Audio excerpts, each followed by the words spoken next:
Je suis venue aujourd'hui présenter ici, dans cette école d'architecture, mon roman qui s'appelle « Les Pachas sont de retour ». C'est l'histoire du dernier bourgeois exilé qui est resté dans la médina de Fès. Et c'est une histoire qui se situe à peu près à la fin des années 90, début des années 2000, avant que la médina ne devienne attractive pour les investisseurs et notamment pour le développement du tourisme autour des maisons d'hôtes. Un livre qui, à travers une famille, la famille des Benani, raconte un petit peu la complexité du rapport des Marocains à l'héritage et au patrimoine, à la fois une attirance très très forte et en même temps une difficulté à vivre au quotidien dans la médina.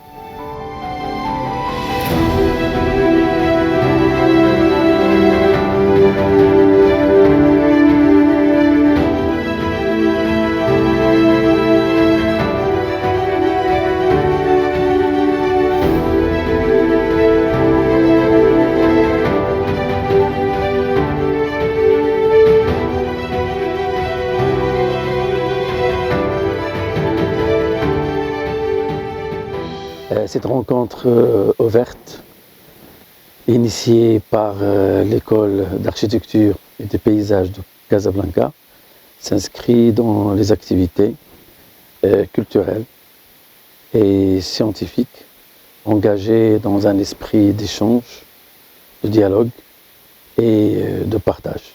Donc c'est une rencontre focalisée sur l'univers narratif de l'universitaire et l'écrivaine Naïma Jmouhati autour de son livre à lire et à relire intitulé « Les Pachas sont de retour ». Donc c'est un livre qui remet en question les rapports intergénérationnels et qui valorise davantage nos espaces vécus et habités, qui incarnent notre mémoire collective. C'est le grand message de ce roman. Notre société marocaine contemporaine est censée travailler sur cette continuité harmonieuse entre la mémoire passéiste et la mémoire contemporaine et doit valoriser davantage son patrimoine à la fois matériel et immatériel.